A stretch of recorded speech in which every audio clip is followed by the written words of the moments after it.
So if your business doesn't really need to have a lot of the overhead, you don't have to have on-site staff 24 hours, right? Honestly, there's really no reason why you wouldn't be setting up offshore. If you're rich enough, then you can basically do the research necessary to know all of the tax loopholes, to know where you can put your funds, to set yourself up for a good spot. A lot of folks that are extremely wealthy, they will go and take loans against their stocks. And I think nations are getting addicted to the tax revenue, right? So it's like a trend that, like, do you really think the US, Canada, UK is going to lower their taxes going forward? Everyone wants to tax the person that's richer than them until they become that rich, you know? It's almost as if the wealthy class conspired with the ruling class to squeeze as much as possible for the middle class.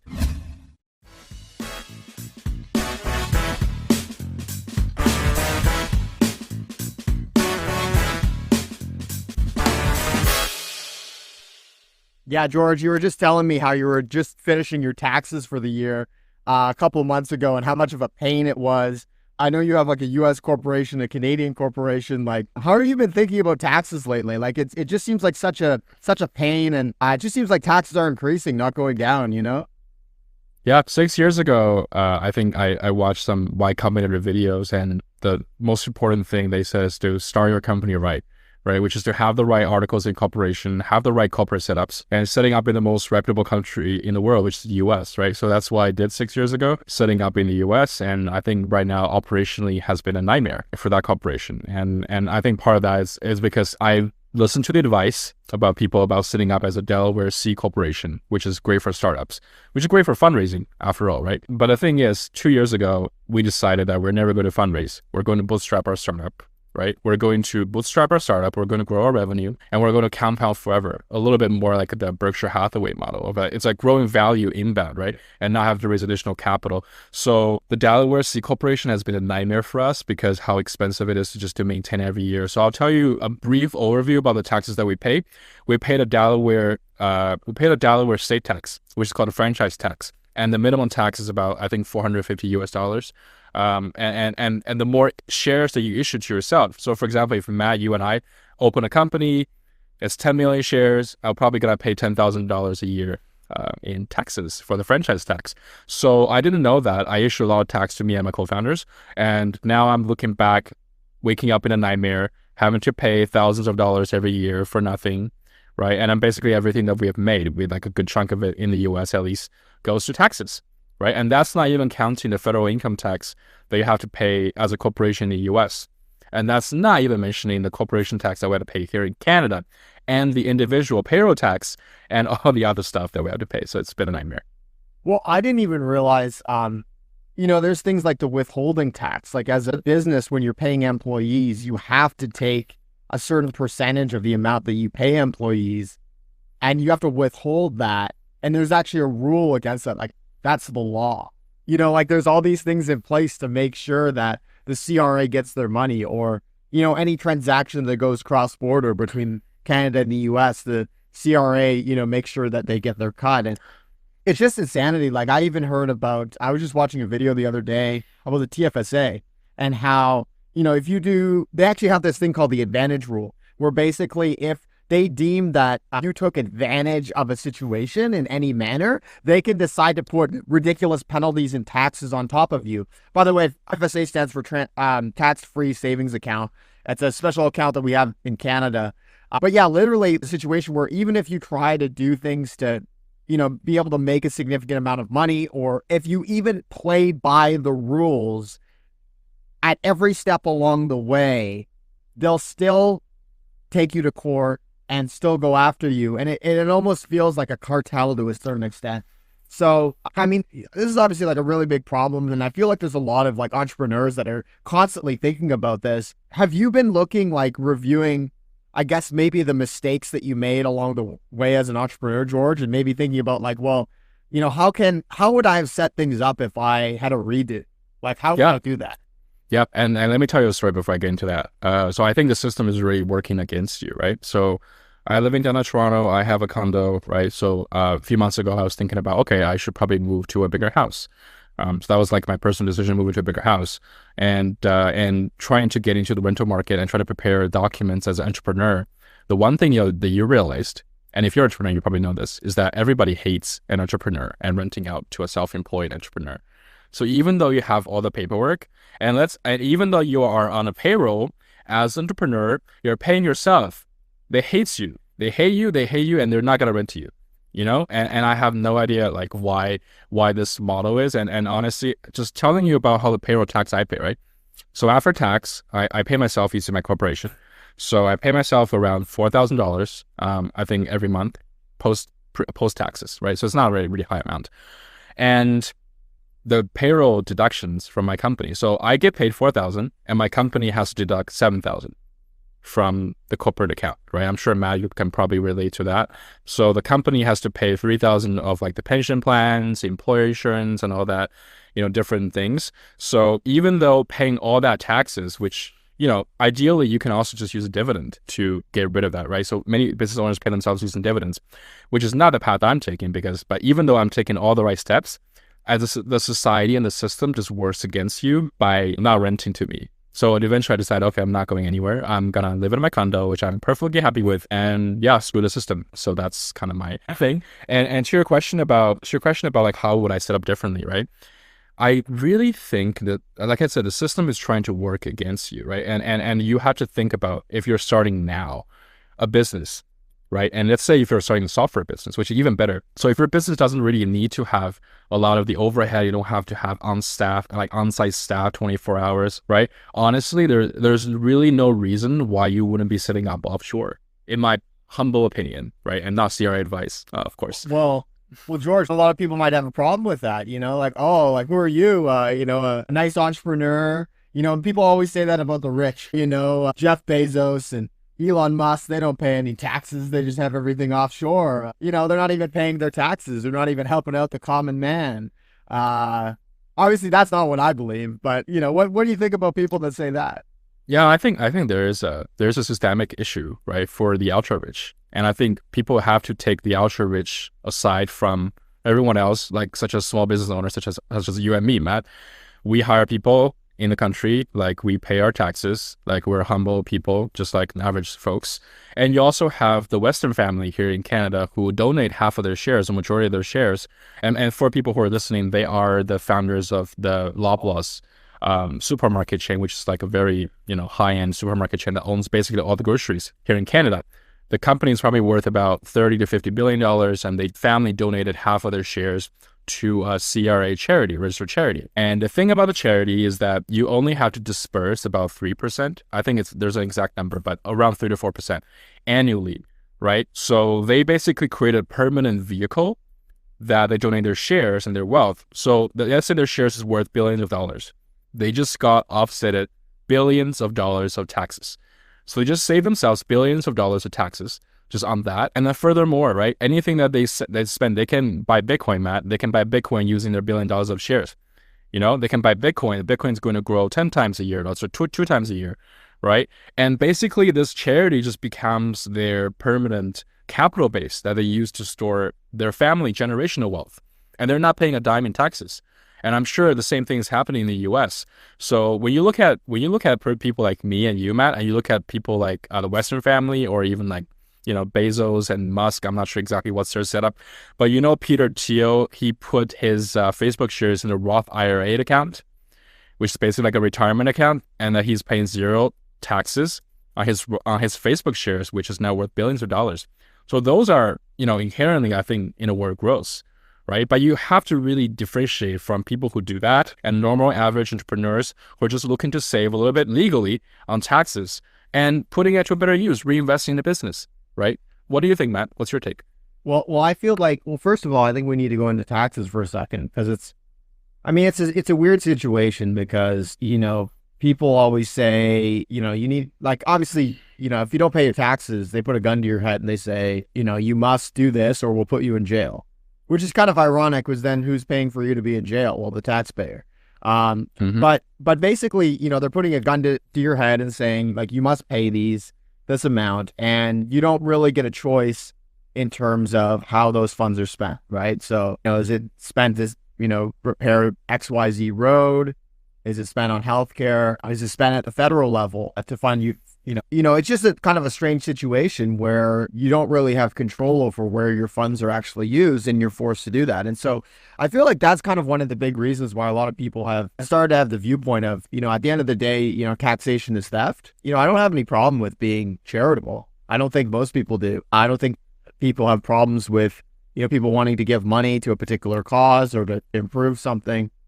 But as a concept itself in a society, it is a little bit strange. And I feel like this is why a lot of people have been looking at alternative places to live. Folks that live in the West currently, they've been looking at places like Dubai, like Singapore, like Puerto Rico for Americans, like Paraguay, as havens for having a place that you can live, where you're not paying exorbitant taxes. And obviously there's pros and cons to each of those things.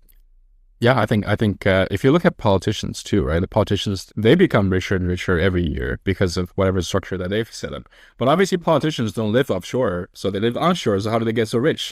Well, the structure that they have is that they know what policies are going to go into effect. Everyone knows that Nancy Pelosi's husband isn't this immaculate trader.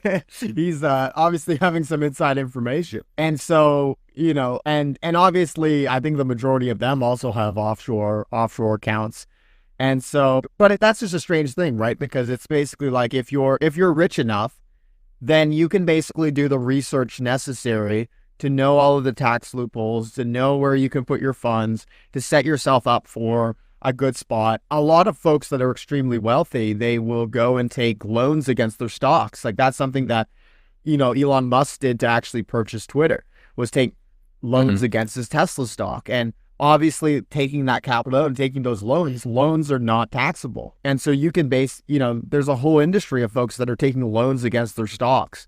I think the new version of that going forward is going to be Bitcoin, like Bitcoin-backed loans, people taking loans against their Bitcoin as that becomes a, much larger asset. But it's just strange that people have to play these games in order to just not be taxed to hell and beyond.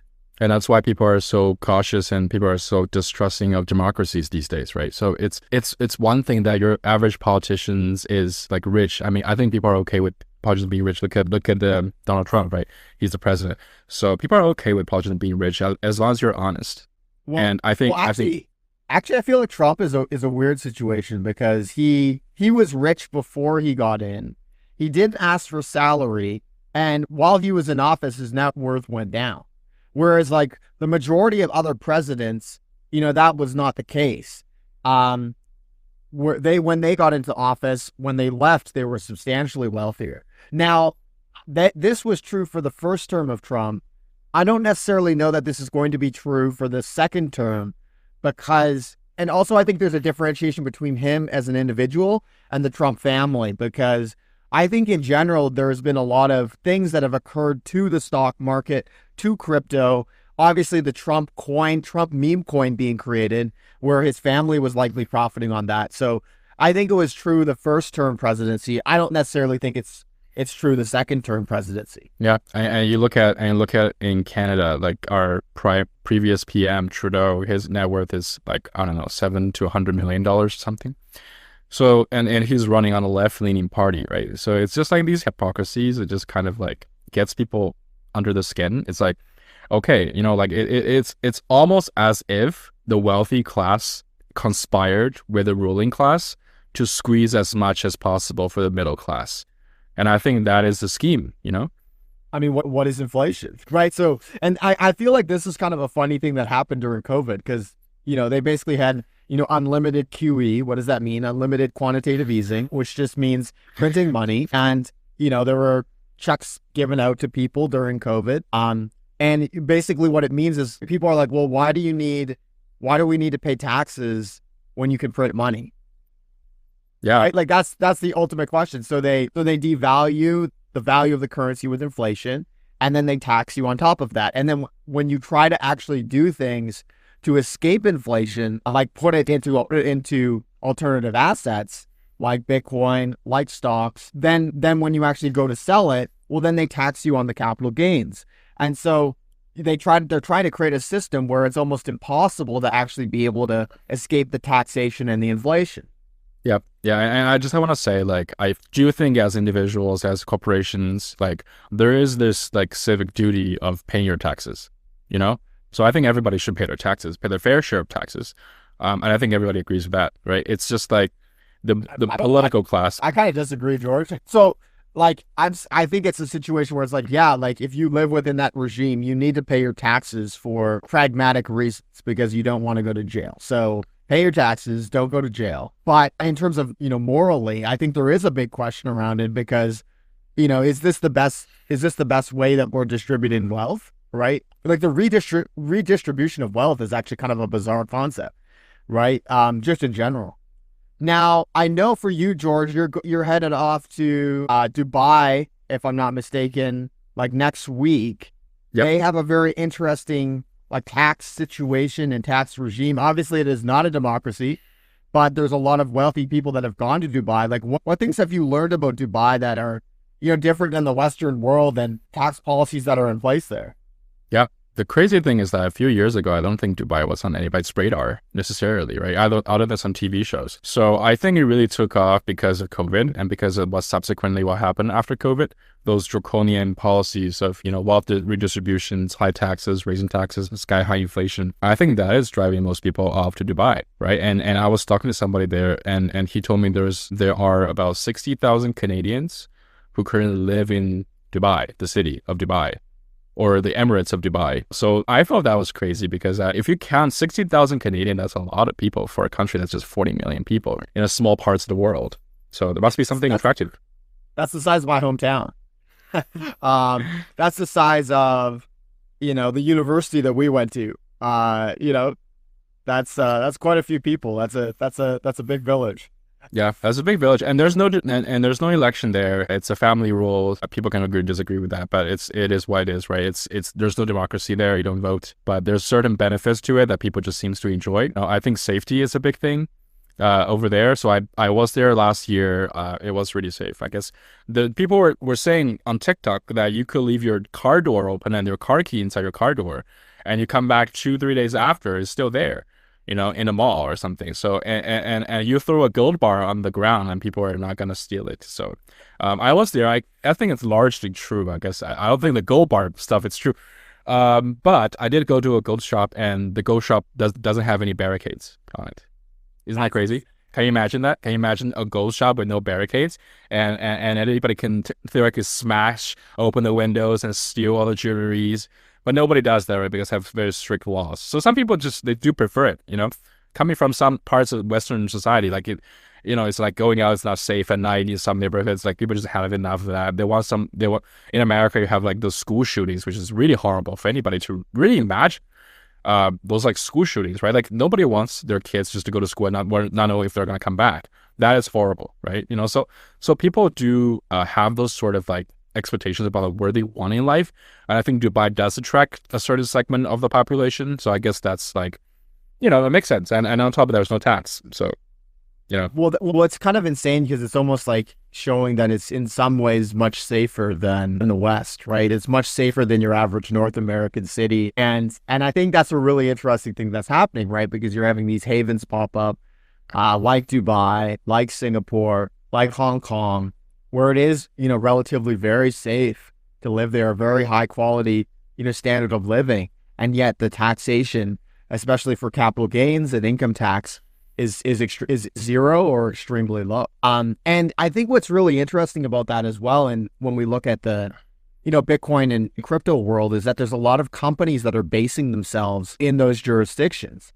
Mm-hmm. Like let's take, Singapore, for example. The other day I was looking at DeFi Llama, and I was looking at, for the decentralized exchanges, all the perpetual exchanges, I was looking at, okay, well, where are they actually all based?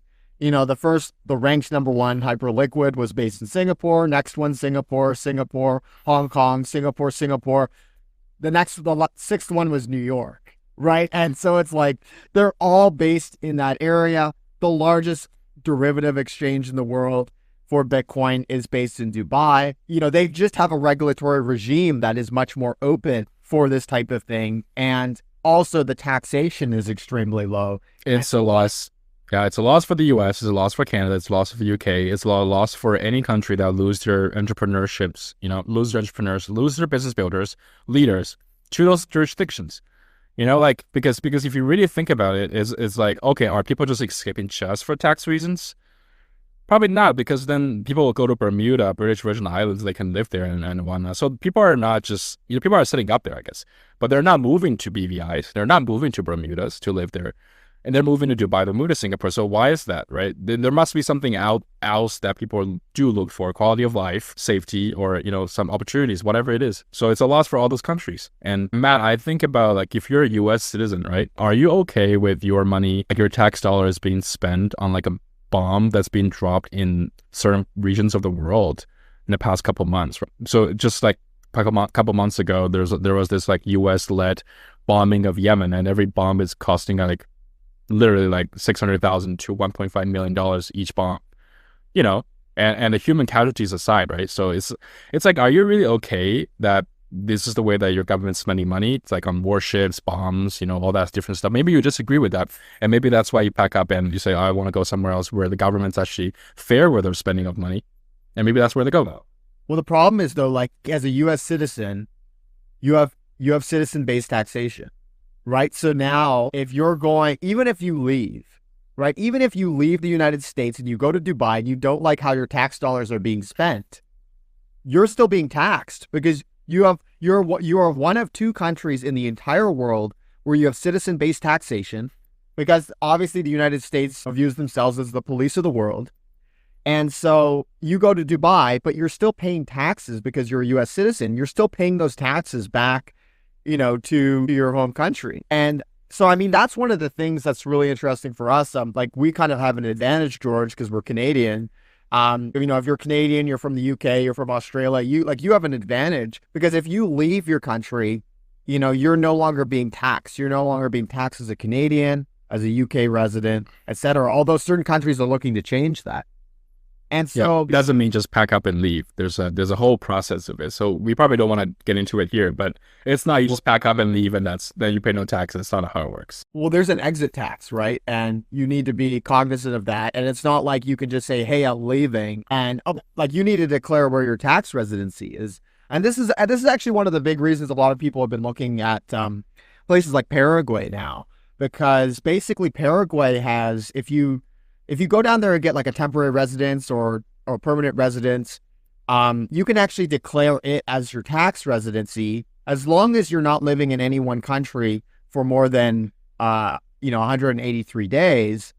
You can declare Paraguay as your tax residency, because the number of days to actually be there is actually 0. And it's a South American country. It's next to Brazil, right? Just for our listeners.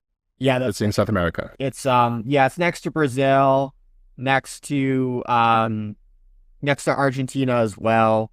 Some of the best beef in the world, some of the best steak I've ever had was that when I was down in Paraguay.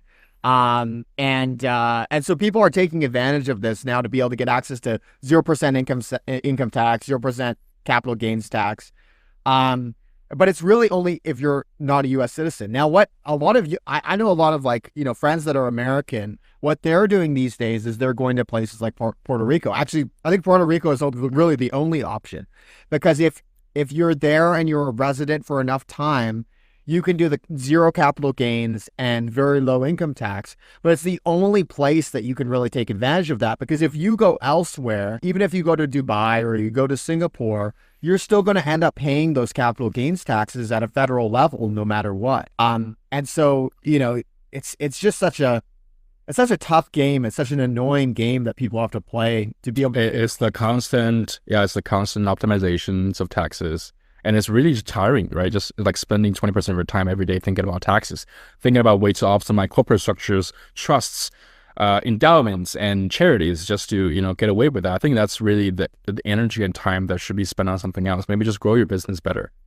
elsewhere. Well, I think the other thing people don't realize too is that taxation is not just on your capital, but it's also, like you brought it up, George, it's on your time too, right? So how much time do people spend on taxes every year? How much time maybe I'm talking about this because I'm annoyed because I just spent the last 6 days dealing with crypto taxes, just making sure everything was in order and dealing with Bitcoin transactions. And it's just such a nightmare to deal with. And the fact that, say, Bitcoin as a currency is not a is not just considered a currency and instead considered a commodity, having to calculate, what the Bitcoin price was when each transaction was done.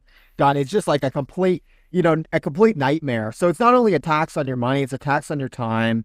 And I think that's actually a big reason why, like, if governments want to enable more innovation and more, exciting things to be done in the country, really what they should be trying to push for is to not only reduce taxes, but they should also be looking to reduce the tax complexity as well. Because I think that's a thing that a lot of people don't talk about. Every year, that the amount of complexity for taxes just continually increases because they try to implement these unique new tax benefits that are for a specific situation. And now everyone kind of needs to update their software around that. And the tax complexity has only been growing dramatically over the past 100 years. It used to be originally when income tax came in, it was right after World War I, and it was only on the 1%, like the richest 1% were the only ones that were taxed.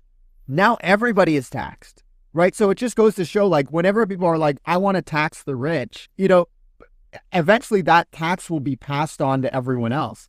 I remember Bernie Sanders was always like, we need to tax the billionaires and the millionaires. And he kept saying that every time. The billionaires and the millionaires need to be taxed. Good tax. So one day, he suddenly said, instead of tweeting all that, he's just said, just tax the billionaires. And everyone was like, well, what about the millionaires? And everyone realized, well, Bernie Sanders is now a millionaire.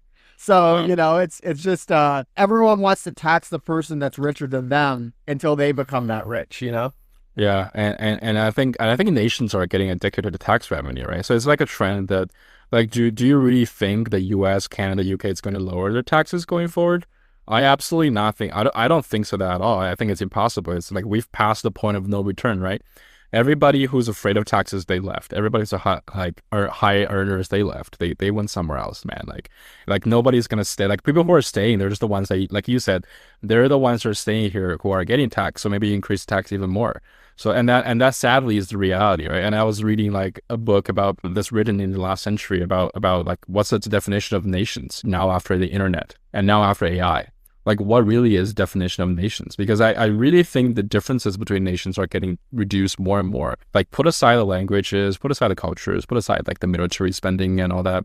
Like what really is Portugal different from, let's say, Canada or the US?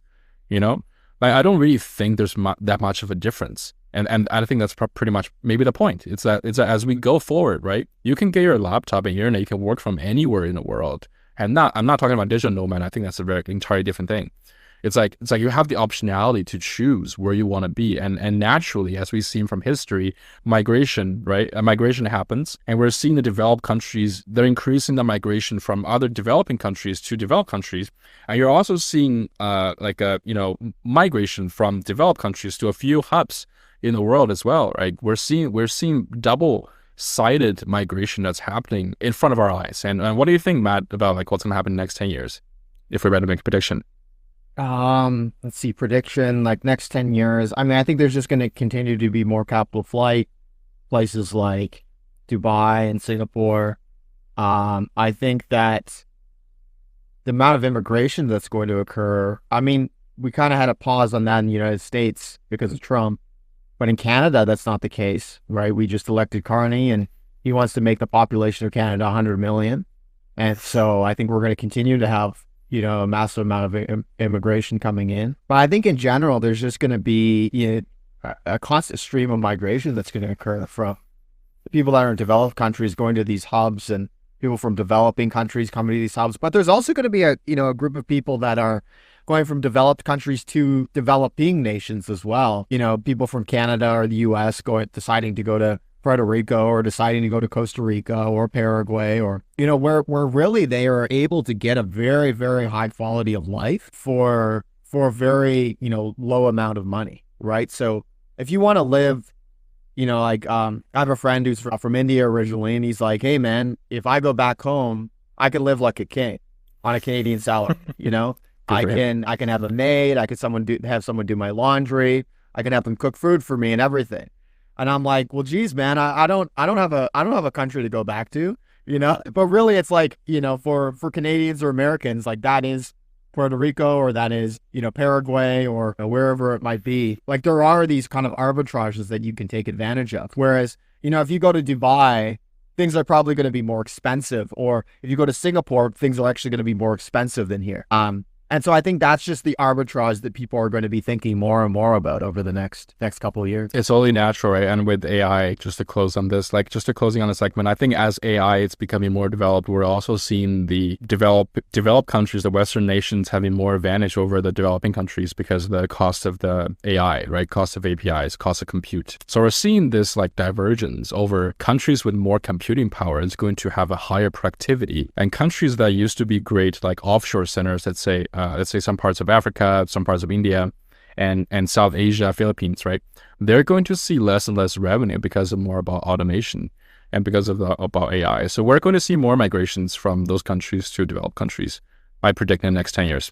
Well, this is why I think all the environmental stuff is such nonsense. Like Germany going and shutting down their nuclear power plants. It's like, by any measure ever in the history of humanity since the beginning, the wealth of a nation has been defined by its ability to produce energy and use energy, right? The usage of energy within a nation determines that wealth of that nation. So, us having a carbon tax in Canada, or Germany going and shutting down nuclear power plants for the environment, and then going and using Russian oil, it's just so ridiculous. And I think we need to stop with all the nonsense, and just realize that, yeah, it's gonna take a lot of energy to have as much automation and AI capabilities as possible. And the nations that are able to take advantage of that are able to install, nuclear power plants or other energy sources like hydro, are going to be the ones that are going to be able to prosper in the long term.